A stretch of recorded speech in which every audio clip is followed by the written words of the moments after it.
إذا عندك سيارة برقم أربيل أو سليمانية أو دهوك وتريد تعرف الغرامات، تابع وياي الخطوات.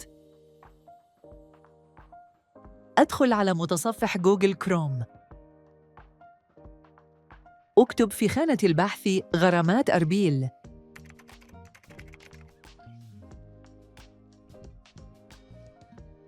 أدخل على الصفحة الأولى.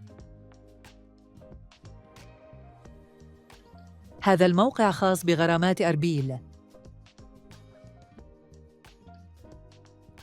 الآن أدخل معلومات رقم السيارة. اختار نوع السيارة. خصوصي، أجرة، حمل، زراعي، إنشائية، دراجة نارية. اختار نوع السيارة. أدخل رقم السيارة.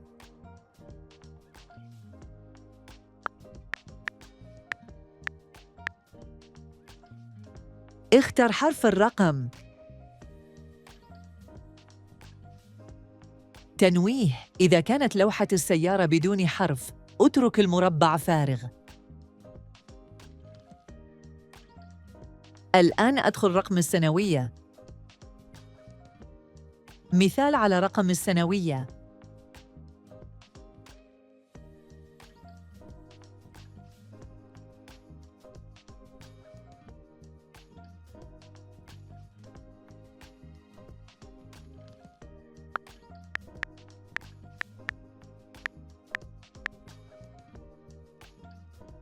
بعد إكمال إدخال جميع المعلومات، اضغط على التالي.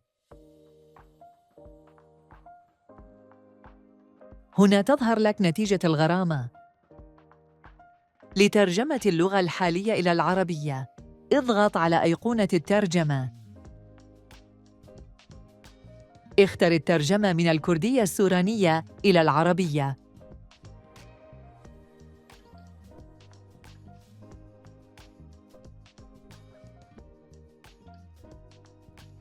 اضغط على ترجمة.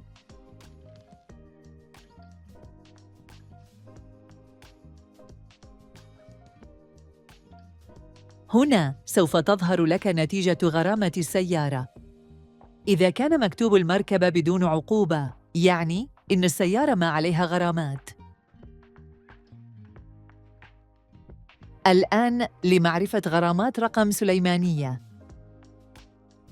اكتب في خانة البحث غرامات سليمانية. ادخل على الصفحة الأولى.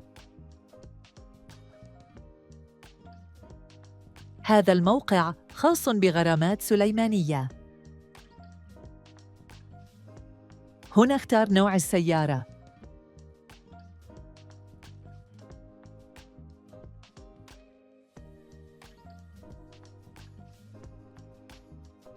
هنا ادخل رقم السيارة.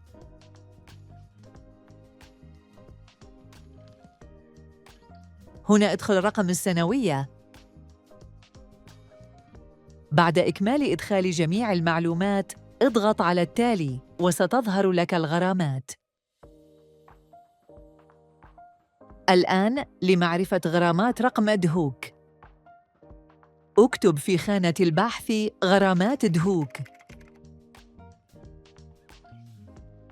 ادخل على الصفحة الأولى. هذا الموقع خاص بغرامات أدهوك. كما في الخطوات السابقة، اختار نوع السيارة.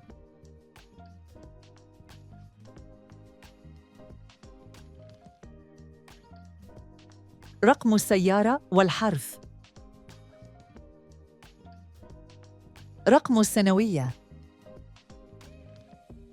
بعدها اضغط التالي وستظهر لك غرامات السيارة. عن طريق هذه الخطوات سوف تعرف غرامات سيارتك.